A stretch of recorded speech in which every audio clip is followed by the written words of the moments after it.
And welcome to this masterclass, if you may, for the lack of a better word. It's great to be with you.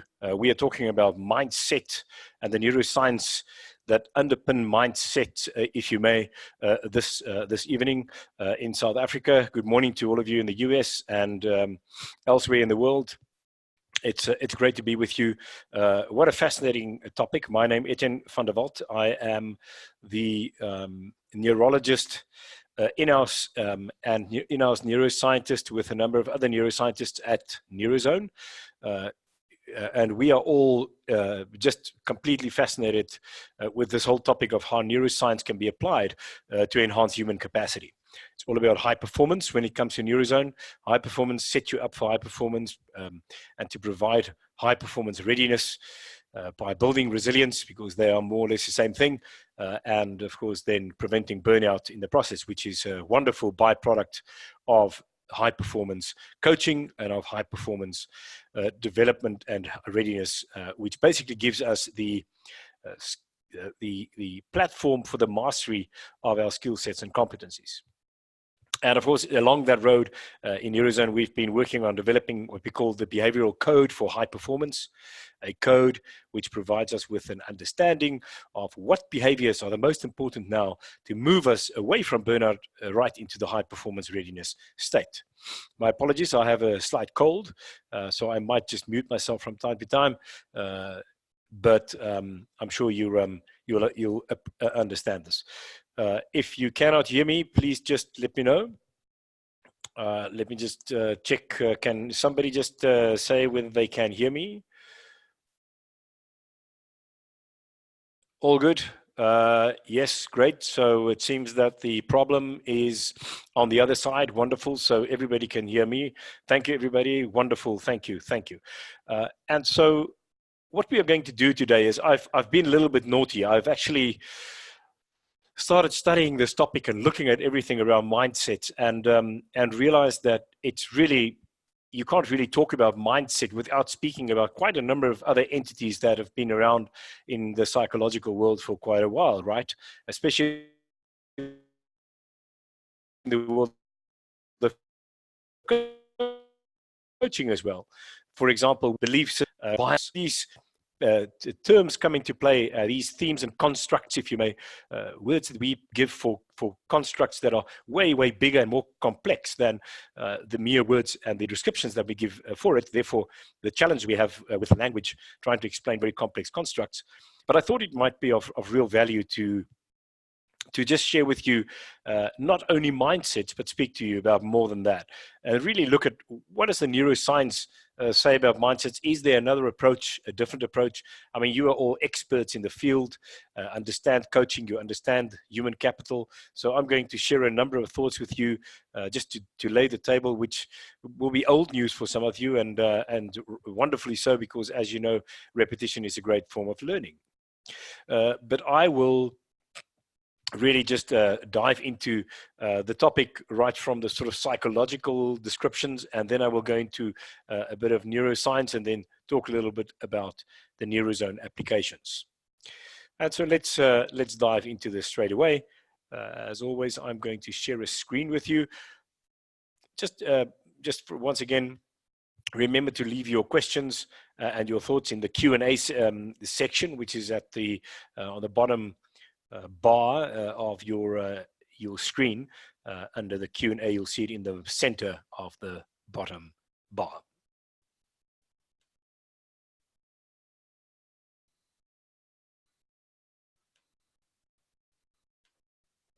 Now, let me see where I've left this.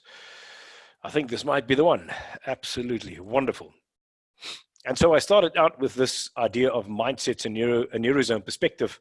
And of course, then very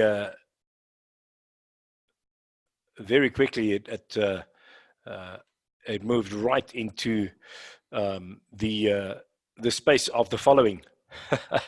And there you can see it, right? So I started looking at mindsets, and of course everybody know this fixed mindset and growth mindset concept. Of course, that's just a small piece of mindset, if you may, and But I thought I'd actually share with you thoughts around all these constructs and share a thought with you. And of course, would love to get your inputs on this as well.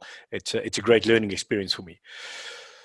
So this is quite a busy slide. And I thought, let me first just speak to you about the idea of world view.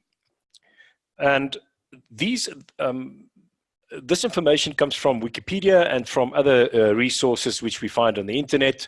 I'm going to try to say this in my own words to understand the view, the worldview. First of all, it starts with worldview because this is a bigger construct. It's one of these four constructs that I'm sharing with you.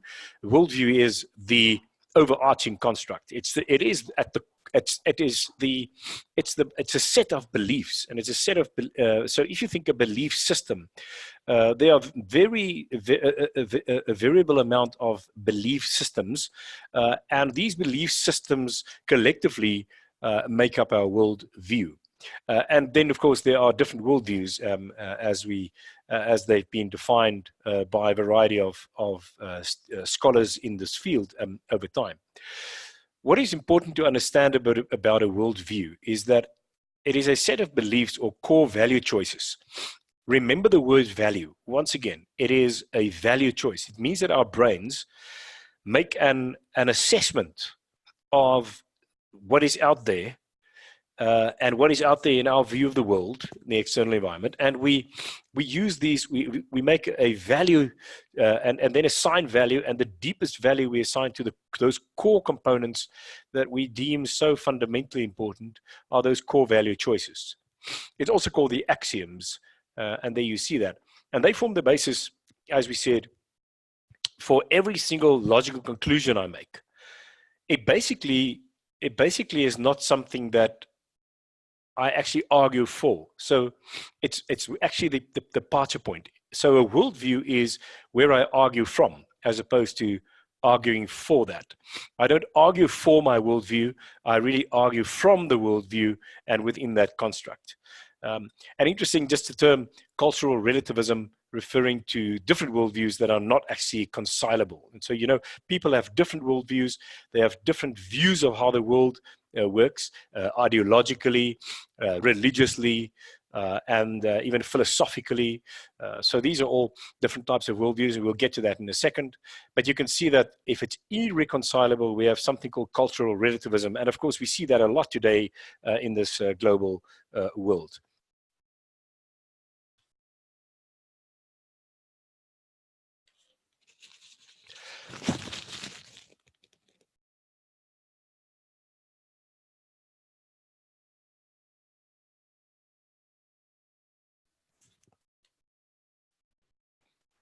And I am back. Just gave you a bit of time to think about worldview. Now we're going to think about a belief system. So the idea of a belief system, not the same as worldview, because these belief systems collectively make up my worldview. But a belief system, here it is said to be a preset amount of filters. So it's actually the way that I screen the world. I've got a map. I've actually got a lens that I look at the world. And remember, we talked about mindsets, very similar. But the belief system is a bigger construct. It's a bigger construct that says I perceive reality through that particular belief system. This is what I believe is right and wrong for the world, what is true and false. It speaks to deep moral issues and the way that I view morality. Once again, as we said, these internal processes, they are just smaller than worldview, but it helps us to make logical sense and actually meaning and help us act on these similarities. It empowers us actually to move forward in life. Now, I'm not going to speak to belief systems again, but I think a belief system as opposed to a worldview, simply it says a number of different belief systems construct a worldview. And although so you can actually see that there's a bit of a confusion, there might be a strong overlap in our thinking around worldview and belief system. But worldview being a bigger construct, belief systems actually fitting within a worldview. Where does cognitive bias and mindset then come in? So first of all, a cognitive bias is an interesting concept. And I've put it first here simply because I just want to almost demonstrate how much smaller this is in the realm or in the context of worldview and of belief system. So a cognitive bias is a very systematic, it says here, cognitive process. It means that I have to predict future outcomes. I actually attempt to basically say what's going to be in a pattern, going to be repeating itself, so that I can understand and predict the world, and actually then position myself accordingly in the world, and then act to the best interest of myself and others in that context. So it's a way that we actually predict future outcomes, looking for patterns, right? Quite important to understand that, which means that a bias is when I take shortcuts, make fast predictions, but they're wrong. They actually deviate from the objective norm. That's a cognitive bias. So a bias is a deviation from what is the best way of looking at it from, and if you say the best, is quite a philosophical question, right? But it's my way of actually making a shortcut, almost a mental shortcut. It's called heuristic processing.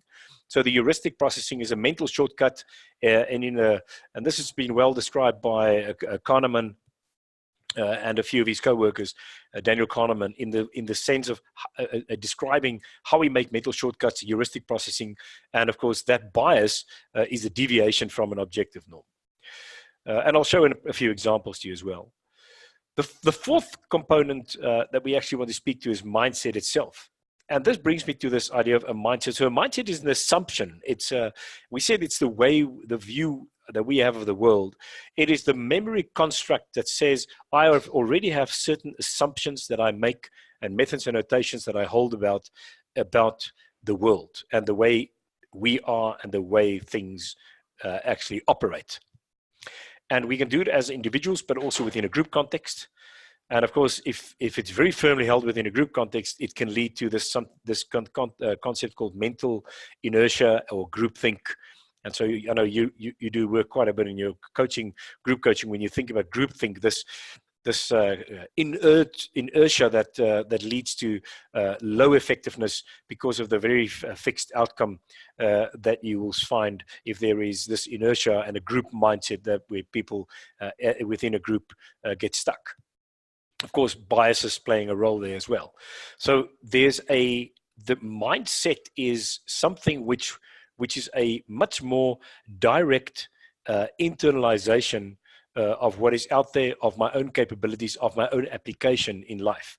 That is where mindset comes in, as opposed to a belief system and a worldview. And so if we look at these two different, and I'm going to focus a bit on mindset and cognitive bias here for a second.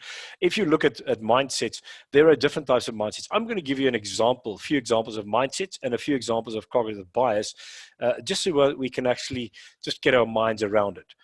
These are this is just to actually interest you a bit on all the different types of mindsets that you find out there. If you go and you Google mindset, you will probably find growth and a fixed mindset, which has been made famous, and also made Caroline Dweck famous, but it's apparently been around for longer than Caroline Dweck. But the point is, she made it famous and also used this very, very sensibly and also very practically, applicably in the world of coaching and of human development. So a wonderful contribution that she made, working with fixed and growth mindsets. But you can see that there are many different ways of looking at mindset. There are, just to start with the first one, mindscape theory. What a fascinating thing. So there's a mindscape theory that says there's a scape across the world. There are mindscapes. People are basically in 4 big categories based on the Myers-Briggs, the MBTI, which is very interesting. And the way that personalities are made up, the population of the world, you have different type of people.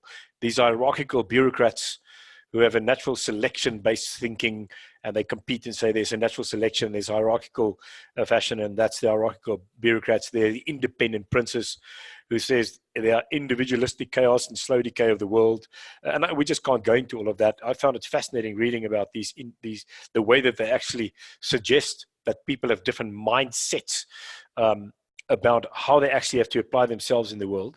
And this sort of started border a bit on belief systems and worldview, right? So you can see the sort of potential confusion.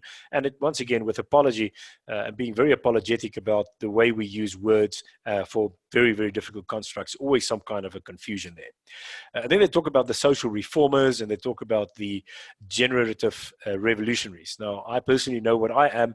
I think I'm in the social reformer space, where I say there's balance and symbiosis between everything. But then we also have those who believe the potential for change is continuously encouraged. So there's growth, there's symbiosis, there's a natural selection, and there's a decay. It's a very interesting sort of view of what's happening in the world. And this is the mindscape theory. A lot happening academically in this space. Fixed and growth mindsets, we all know about this very well. And that's just according to the implicit view of what my abilities are, where they come from, whether I've got things are the way they are, and I've got a certain potential, and it's basically that's what I've got. I can't really improve a lot on this. Whereas neuroplasticity drives the idea of a growth mindset, where I can develop into a better version of myself. And of course, we believe in growth mindset being a Neurozone, understanding neuroplasticity. But I think one has to just make one little statement that you could have a fixed mindset about certain things in your life and a growth mindset around others. It doesn't mean that you either are a growth or a fixed mindset. I'm not going to say a lot about this any further today. It's well known. So let me just mention a few others. A benefit mindset. These are people who purposefully use their strengths for the benefit of others. It refers to people who live a purpose in life with meaning and intent to ensure that they live for a cause that is bigger than themselves. And this is now also being recognized as a mindset. There's a global mindset that's developing because of organizations working across borders internationally. The capability to transcend your effective cooperation across nations and cultures being a mindset called global mindset. Of course, we all know about, something about abundance and scarcity mindsets. You have either there's enough for everyone versus there's a lack, and therefore we compete very intensely for what is available, and there's not enough for everyone. And so then of course there's the productive and defensive mindsets in organizations. It says that there are people who actually really seek testable knowledge versus others who are just protecting and defending their own weaknesses, which is self-deceptive, right? And so we all know these two different kinds of ways that people apply themselves, either with a lack of fear and with curiosity versus fear and protection, if you may. And of course, then there's another question about mindset. And what about resilient mindset? I mean, there's a lot being written about this, the idea. And so the idea is that we will, in time, see more and more about a resilient mindset. What is the mindset that is needed to be a resilient human being and teams and organizations in this current new volatile world? And so this is just an example. And the idea that I want to just leave with you is the impression that there are many different types of mindsets. And so it sort of opens this question of, can we all now start to talk about a certain type of mindset? Can I start to talk about an exponential mindset? I mean, I've been working with an organization in Norway recently who said they want to cultivate an exponential mindset, people who actually want to work in the space of exponential growth. And they want a mindset of exponential growth, which was a fascinating, interesting concept for me. I didn't oppose it nor support it. I thought there was just something that is of interest. But you can see that there will be a number of dynamically developing mindsets, bearing in mind that these are methodologies, it's assumptions that we have about the world and the way it is and how we apply ourselves in that world. Let me just say a few things about cognitive bias because it's so important. And many coaches who are certified with Neurozone work with mindset and with bias. And this is why I'm actually focusing a bit more on mindset and bias. Once again, I took this from Wikipedia and looked at the different references. I thought this is a very good, just a few examples of bias. It's really important to remember what a bias is. So it's this heuristic process, the mental shortcuts we take. We make predictions of patterns of the way things are and the way we then think it is. And then the bias means that there's a deviation from an objective norm, like that. So an example is a priming bias, where I have the tendency to be influenced by someone else, what somebody else has said or created through a preconceived idea. I'll give you an example of a priming bias. If somebody greets me, first impressions count. I meet somebody and they don't look at me and they look somewhere else. The disrespect that I experience in that moment will probably leave a priming that lasts a lifetime. And that is a preconceived idea that I would have of this individual, and I will be primed in a way that will lead to a very different a very different behavior the next time I meet this individual, because I've got a certain mental shortcut that's been formed that says, this person doesn't respect me, so I've got to be very careful here. There's no trust, a lack of trust. It's a priming bias. Then there's a confirmation bias. And this is very interesting. It's a tendency to search. And if you look at this, we all have some components. I certainly do have to be very careful that I actually don't fall into the trap of these biases. A confirmation bias, for example, it's a tendency to search or interpret information in the way that confirms my preconception. So basically, I have a preconceived idea. I believe that this is the way things are, and this is the findings that I have to prove, and therefore I interpret information around that particular way that I want to confirm my preconceptions. It's not the same as a priming, because this is a belief system that I believe there's a certain outcome and I now want to prove that. That's the confirmation bias. Then there's an affinity bias. So basically, very big problem in the world. If you think about teams, the tendency that we are biased towards people like ourselves. We want people who are like ourselves. We feel safe with them, and we feel quite threatened by those who are different. Of course, the collective, the creativity that is needed, and the C factor for collective creativity says you have to take care of your affinity bias. If you don't take care of that and reduce that and remove it, you will be at risk of losing the C factor, that collective intelligence that you are looking for within the creative collective. A self-serving bias, it speaks for itself. That you want to claim more responsibility for successes than failures. It serves yourself. A belief bias, if you have an evaluation of the logical strength of an argument, is biased by your belief in the truth or falsity of the conclusion. So basically, you start off, once again, a number of these all have got a certain preconceived pattern, right? All of them go to a certain place, and then you work backwards. This heuristic mental shortcuts you take. And then there's a framing using a too narrow approach. Description of the situation or issue. They all have got the similar sort of the similar construct if you think about cognitive biases. And there are many examples. I just took a few here, many examples of biases. Very, very important. So where does this leave us? If you think about worldview, belief system and beliefs, cognitive biases and mindset, can we actually put this all together? Now, I just did a little, basically just put this all together visually because I'm a visual guy, and this is what I've done. I sort of put this in a sort of encompassing embodiment, and sort of started in the sort of the biggest sort of realm of what we've been discussing. So worldview seems to be the encompassing construct here. And belief systems making up, or beliefs and belief systems making up our worldview, within that being providing the ecosystem within which we now have mindsets and cognitive biases. And they are different, but they are all within each other, of course, in a complex system. They are all interconnected. But I thought this was something that made it easier for me to understand, and to understand where we fit in a mindset, where we fit in a cognitive bias, and where we can fit in belief system and worldview. What I want you to just for a moment consider when you look at this is that they all follow the same pattern in the brain.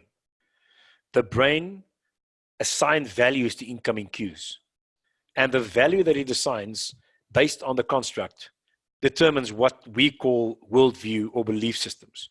So the deep core values or axioms that we actually use that tells us where we're coming from and what I now will argue for, etc., etc. The worldview, the belief systems, they all are actually value-based. I assign very deeply important values, and then of course as we go down, less and less important values, or values that are more in the moment.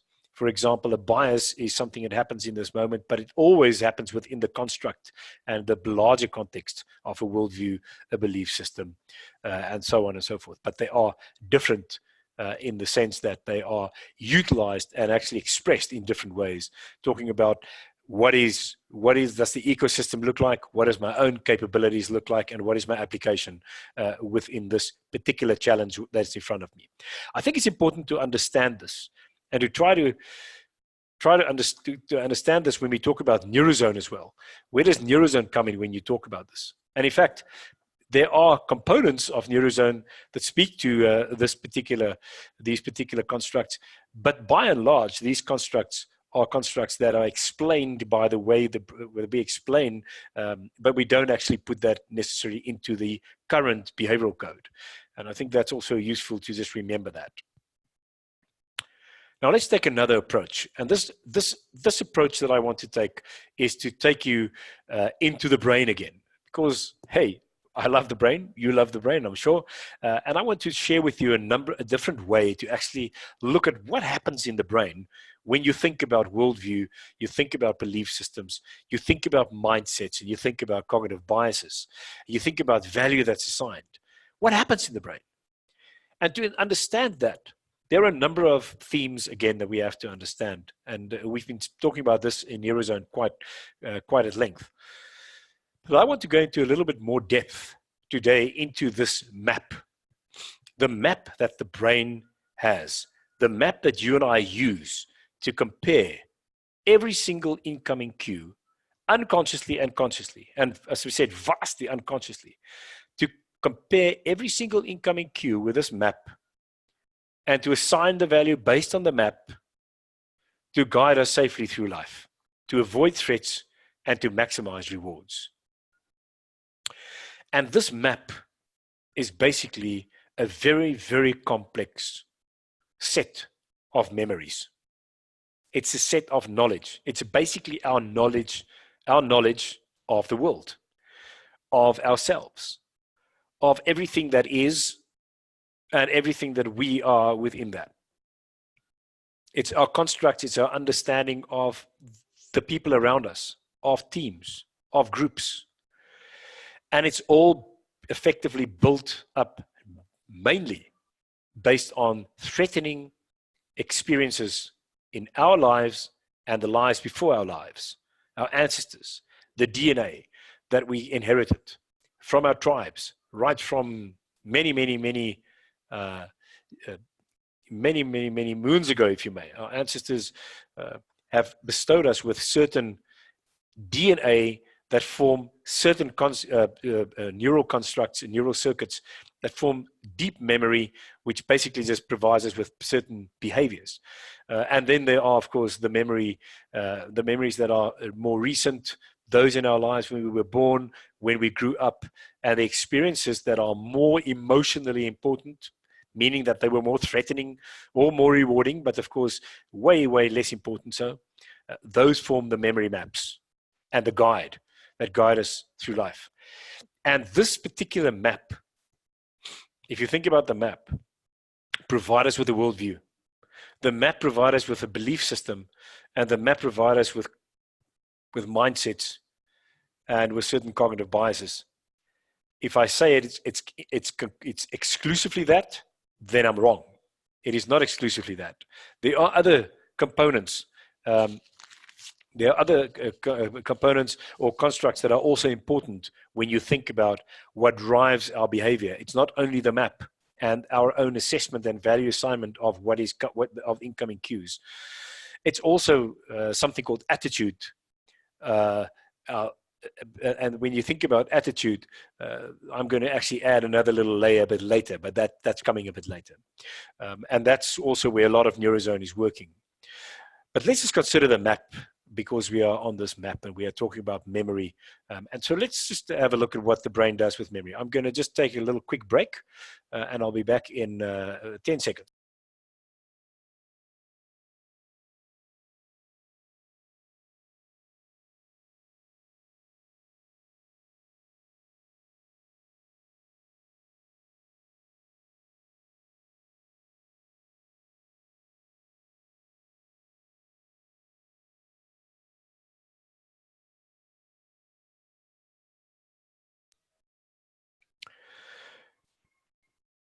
Hi, everybody. This could have been 10 seconds or 15 seconds. Let's take another approach. And here we go into this wonderful brain. What I've done here is I've actually taken two pictures, excerpts from the internet, um, just to, well, one is I actually love looking at new pictures, but also it is great to have another perspective into what you have already studied in the Neurozone certification course. And let's just look at this left-hand picture first. What you see here is the brain, just to orientate you, this is so-called the prefrontal cortex. So this is the green prefrontal cortex, which is part of the frontal lobe, and this is the most sophisticated part of our brains. Remember, this is the complex problem solver. This is where most of our complex problem solving takes place. And of course, on the lateral side here, that's the outside. In the internal side here, which you see this is the so-called internal medial part of the brain. This is actually very much part of the emotional so-called risk assessor and the planning part of the brain that actually inhibits certain actions, ensure that we assign the right value to different cues, and this part is part of the limbic system of the emotional system that goes right into the prefrontal cortex. But this is the prefrontal cortex, and you can actually see some pathways there.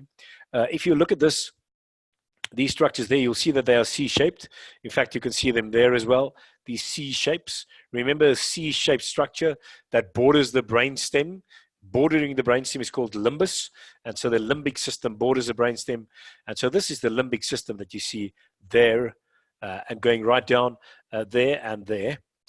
And what you see in this lobe that's on the, just underneath our temples, called the temporal lobe. That's the temporal lobe, and inside of that temporal lobes on both sides, this is the left side, and that's the right side, but that's the left side. You will find the hippocampus and the amygdala. You can see it there. So the amygdala and the hippocampus are two major constructs, or basically structures, which form part of the limbic system of the emotional brain. And you can see that they are actually connected. They are deeply connected with the rest of the brain. They are actually also deeply connected, and the amygdala especially is deeply connected even with the motor system. It means that it will actually activate. It can activate your system to fight or run away without even thinking or feeling. And so it actually has to assign a value. And if the value is of such a nature that you have no time to think or feel, it will act. And I'll show you how that works a bit later. So we'll get to that. So the idea that you've got a limbic system here, the emotional brain, that is actually quite, through all these structures, very well connected with the rest of the brain, with the problem-solving brain, and of course connected with the brain stem, the more primitive part of the brain, which you can see there. All of these constructs or structures are all interconnected, and what I'm focusing on now is the memory forming part. Just to remind you that the amygdala, where were you when the Twin Towers fell, is an example of that most people understand. I also think, where was I when I heard that my dad died? I know exactly where I was and what I was doing. The reason for this is that that is instant memory. You have instant memory of the circumstances because it is not actually formed by the hippocampus. So the hippocampus forms memories, and this is where memories are made, and then of course shipped off to your long-term memory sites to build a map of long-term memories.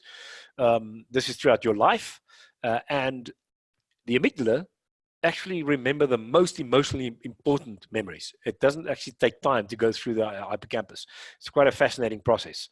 So the amygdala also takes part in memory formation if it is of that importance. Isn't that quite fascinating? The amygdala, of course, also is the seat of emotion. It looks at every incoming cue and says, how important is this for my survival, to keep me alive, my survival, and for my thrivability? That is value, right? How important is this? How valuable is this for my survival? And it can only know how valuable it is if it compares it with a map, with the memory systems in the brain that is already now giving you a map, and that's the long-term memory sites in the memory systems, and of course other constructs that are already situated in your brain that you actually inherited through DNA and neural circuits, etc., etc. So the amygdala really just lights up. And so it's always active. It's always active, even while you are sleeping. It's actively trying to make sense of the world, in the sense that it assigns value, and then it has to compare to the map and then keep you alive and ensure you survive and thrive on a Maslowic higher level. So these are the structures, don't forget them. And they are interrelated, they're very well connected. And now I'm going to just focus for a moment on the hippocampus. I'm going to actually impress you with the complexities of what neuroscience have already studied. And of course, this is not meant to understand, but just to just for a moment appreciate it. I'm going to show you what's happening in this hippocampus. So look at this hippocampus here. This is the hippocampus. And remember where we are at the moment. We are actually in the part that actually forms memories, that builds memories, which builds the maps, which assign the values, which basically eventually assign value that continue to build my worldview, continue to build my belief system, continue to build my mindset, and continue to reinforce all of that and my biases. And by the way, just on this note and an ad break, don't forget that what you remember at night, the memories that you consolidate at night, is actually consolidated on the basis of your belief system, on the basis of your worldview, on the basis of your mindset and your cognitive biases. This is why it is so important to actually really work on these constructs, because they will, once you shift your bias, you shift and change your mindset, and you shift the worldview, belief system to be more adaptive for you as an individual and within the group context. That's when you start to consolidate new memories and throw the others away. So don't underestimate this first big piece, which is worldview, belief system, mindset. And this is why this is such an important conversation that we're having. And it's only on top of that we actually, within that we actually build our new memories. And this is the wonderful structure that build those memories, the hippocampal formation. Look at these structures. Remember, it looks a bit like a seahorse. So you can see it forms like a S, a seahorse here, when you cut through it from the front. But you see these little areas there. There's the CA1, the CA3. There's a little term. There's the EC. These are all particular structures within the hippocampus that's been well studied. And now I'm just going to show you how well this has already been studied. How memory goes through all these different fibers and work through them. There you see the amygdala. There you see the part of the cortex. You can actually see there's CA1 and CA3. If I go back, CA1, CA3, and you can see CA1, CA3. So this is the hippocampus, and you can see how this is where this is an illustration, a bit more like a physics or engineer sort of way of describing how all the different fibers are actually interacting excitatory and inhibitory to ensure that there is within the limbic system and within the new cortex and subcortical areas connections continuously that actually form memory, and it's continuously happening. Isn't this fascinating? This is just to impress you and me. I can't remember the details of this anymore. I haven't been dealing with this long enough, but you can actually just understand how complicated this works if you just think about this wonderful construct, the memory formation systems. And of course, all that information that then goes to these parts, if you look at these areas, subcortical and of course the new cortex, it starts to move, especially through the night. It starts to move these long-term memory into these long-term memory areas. And there you can see. So if you look at the brain now, you can see that these are all little areas where we find long-term memories, which are now being consolidated by the hippocampus. And all of this forms the map. So these are visual memories, those are hearing, that's the touch. And so they all have very different, they very sort of systematically clumped together in the areas that are also the primary sensory areas of the brain. But remember that forms a map. And that is the map, physical map, that gives us the understanding, the construct of the world. And especially as we go down and narrow down to biases and mindset, it becomes more and more clear that it's actually very well constructed in this the processes that we have experienced throughout our own lifetime. And you can actually see what's happening here. These are just little synapses and connections, new memories being formed, new connections being formed, new electricity, and once that is formed, it gives you a new pathway, and the new pathways become a new piece of knowledge, a new piece of memory, a new piece of the map that actually forms the constructs that drives our behavior. Everybody happy with that? This takes me to this very important little slide that we used very often, and this is how mindset and worldview, etc., drive our actions. Vastly unconscious. Everything that you see in this blue and turquoise here are unconscious. There's a worldview, mindset, there's context. Then we assign values to incoming cues, and those values that are assigned are actually assigned by as we said, by the map. The map, and there's a context and there's a map, and that assigns, interpret information, assign value, provide content, and it drives the emotional system. So remember that the same area that builds a memory also receives the information from the amygdala and actually assign the values. And on the basis of the value that is assigned, it drives our actions. And emotion is unconscious. And emotion is not a feeling. I have to repeat this again. Remember that an emotion is just moving us away from what is bad or perceived to be bad for us towards what is good in a very complex way. And this is where goal-directedness comes from as well. So feelings and thoughts. If there is time, feelings and thoughts will be a result of an emotion. If there is no time, I won't even have a feeling or a thought, and it will just jump right into action. And then I will have a feeling and a thought as a result of my action. And here's choice, you see. So choice only comes in here.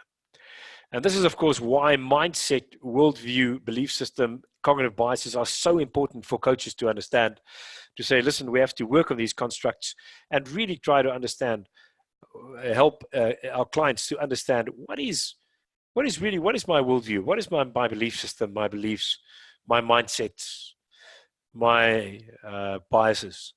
Because the moment I really assign different values to this, values that I really want to assign and believe is really important for me, the better, of course, my actions will be, my behavior will change. And this is because of this process.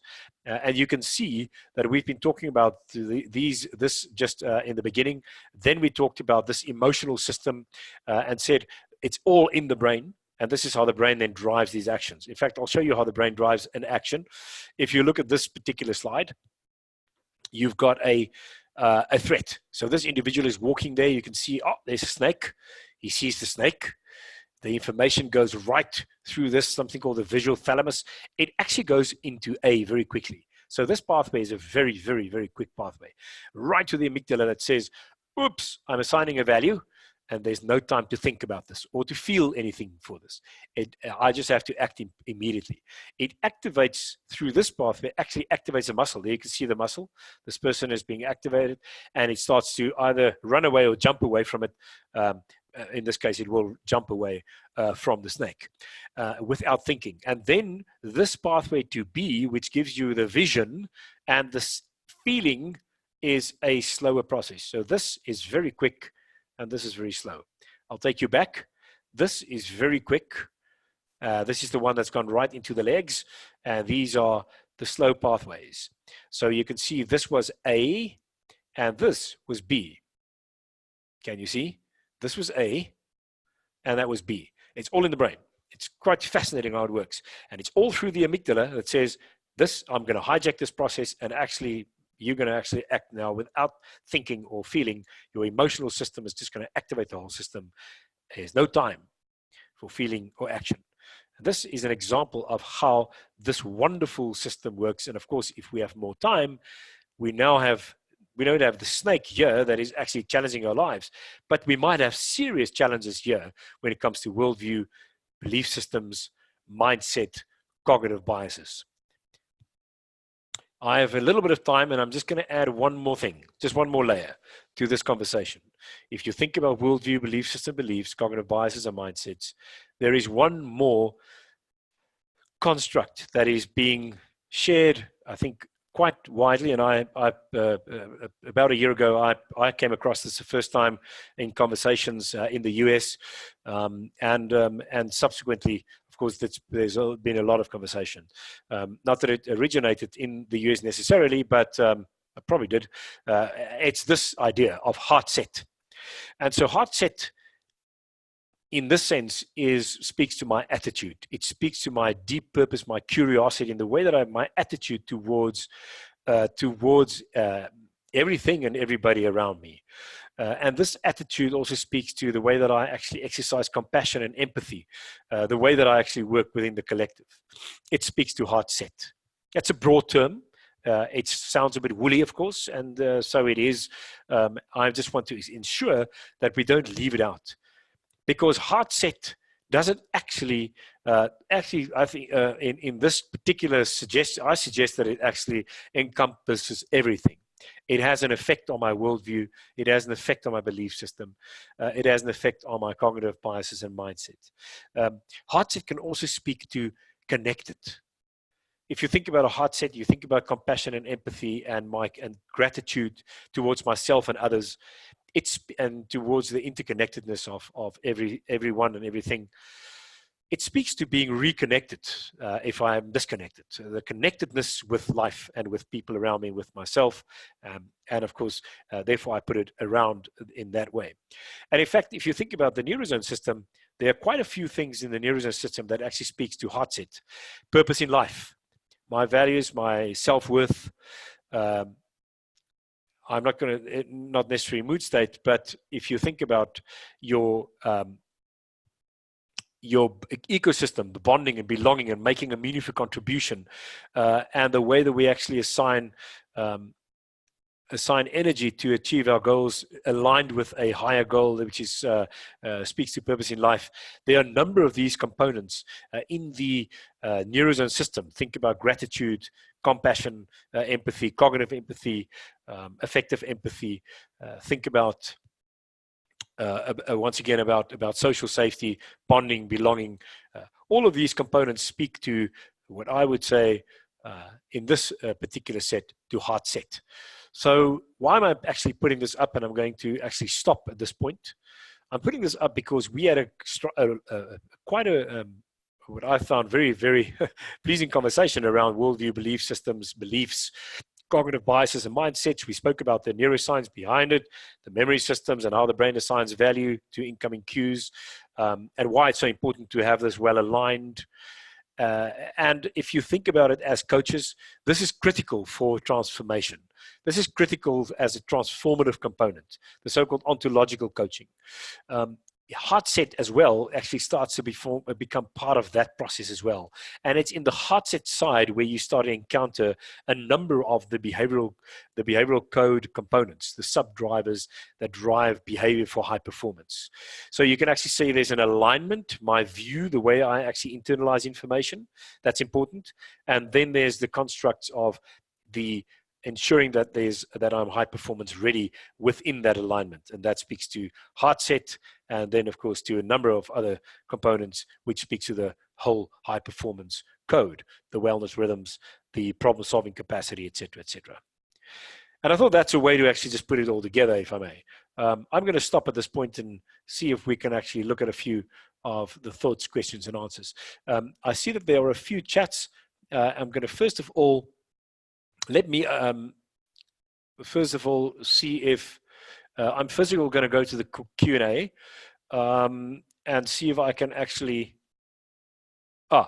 please give an example of a worldview. Let me just do this. I knew that we were not going to have time for this, but let me just take you to an example of a worldview. I'm just going to while I'm still sharing, just take you to I think I've put it in here. There's some examples.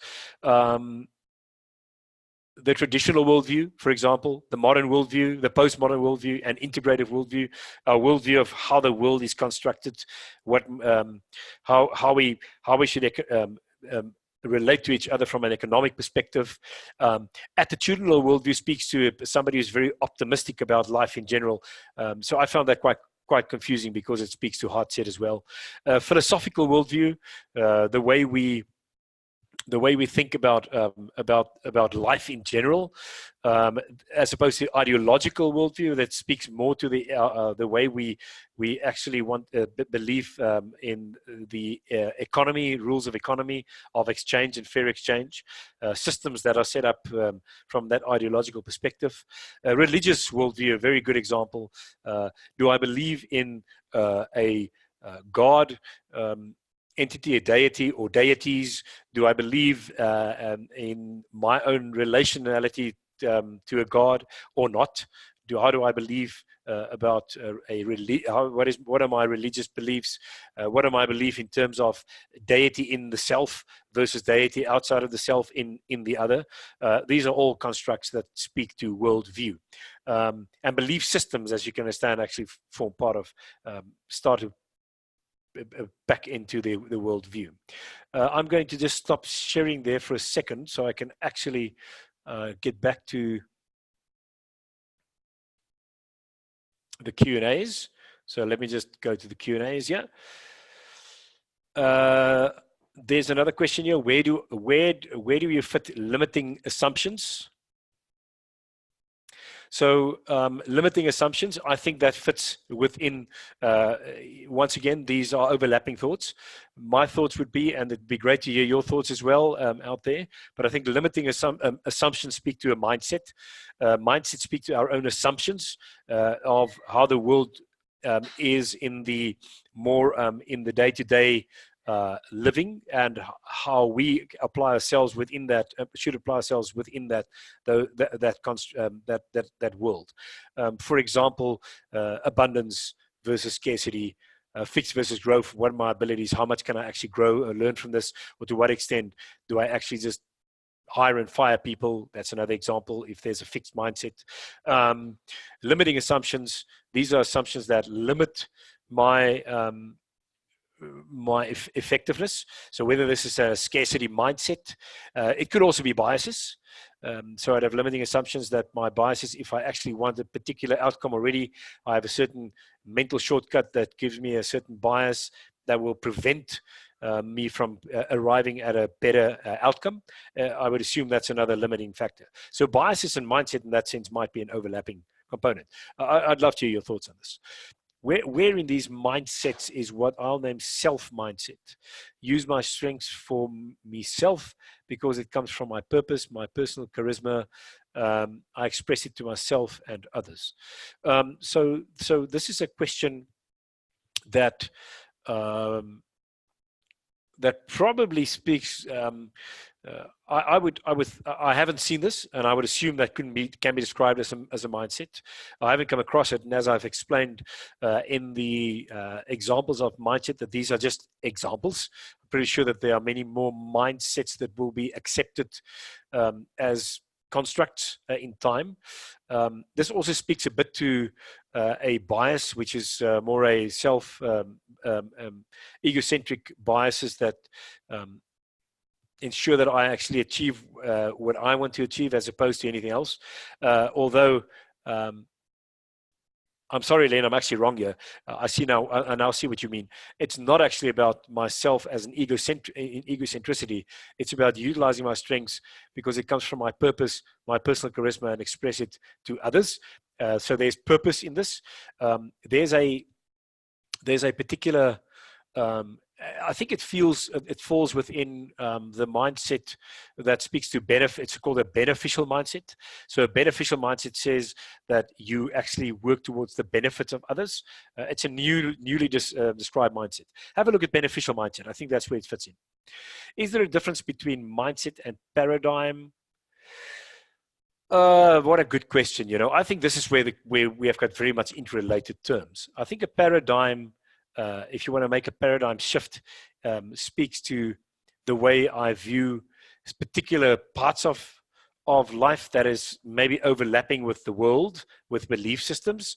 So a paradigm might actually take a little bit of belief system and worldview into account, but also of mindset, but not particularly just assumptions.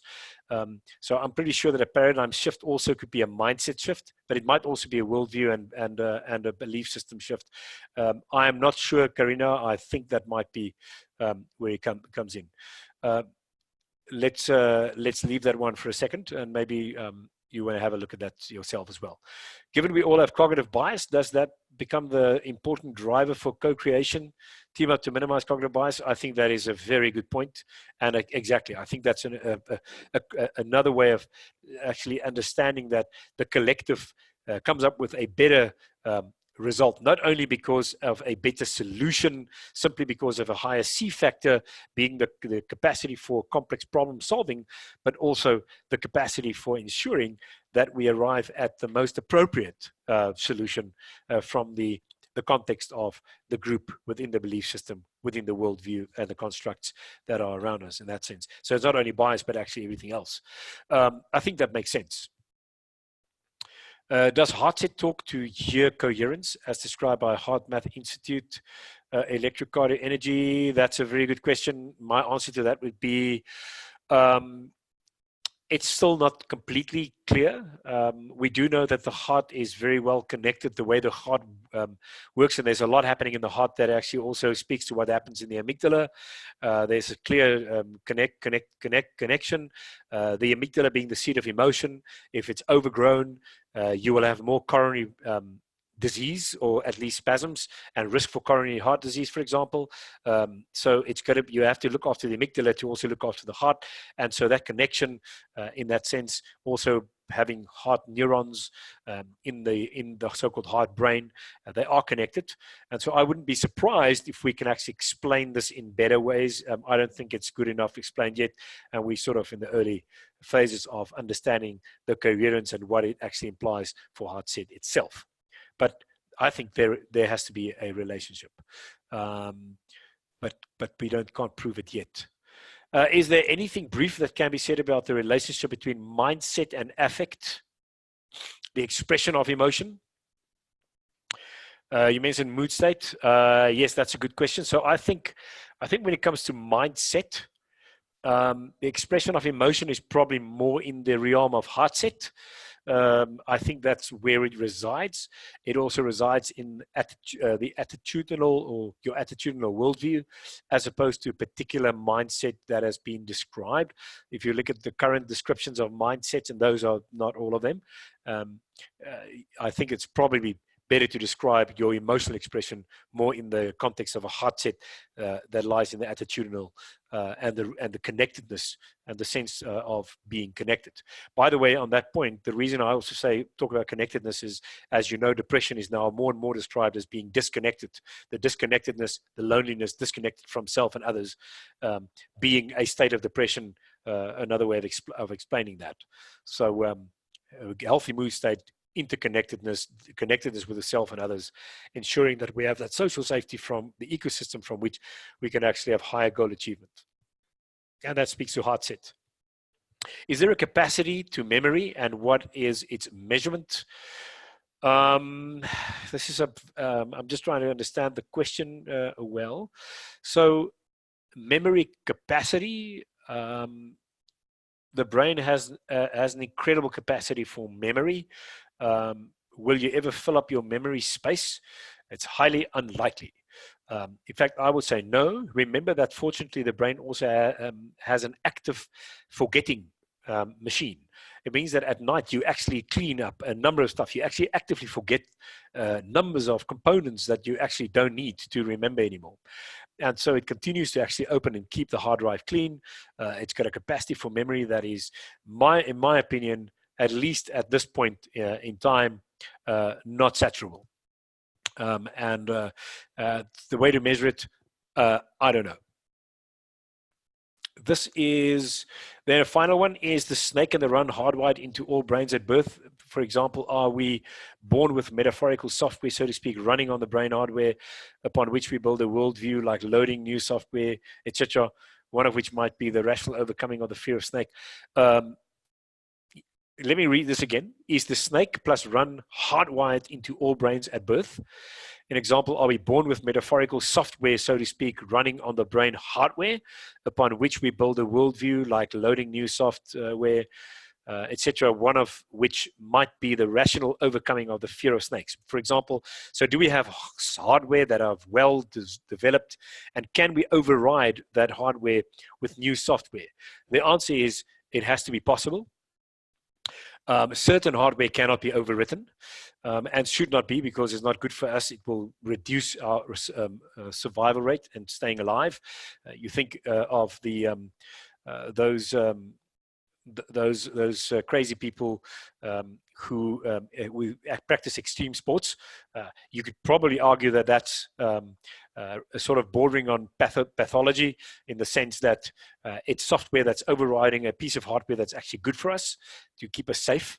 But as you move from a certain point, software can start to override hardware and can even change the hardware. Something called epigenetic changes to DNA that actually then is transferred to the next generation as new hardware. So it's all possible. It is possible, but not everything is possible. I hope that explains that question adequately. And now I'm going to just see if there's something in the chat that I still need to answer. I see that we've run out of our hour. I'll just have a quick look here in the chats whether I've missed anything. For those of you who want to stay on, you're very welcome. This is the point where some of you might jump off, but let me have a look.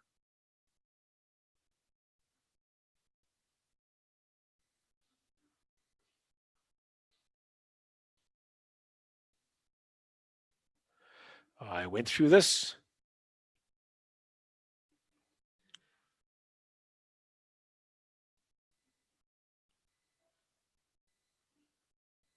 %. I think we have gone through all the questions. I thank you all for joining. Thank you very much for your patience. We've run a few minutes overtime. Have a wonderful week further and a wonderful day. Just remind you that this masterclass will be available on YouTube. There will be a link. And so if you want to look at this again or actually share it, you're very welcome. It will be available. What a great learning experience for me too. I really thank you for this. Hope you have a wonderful evening all. Good night.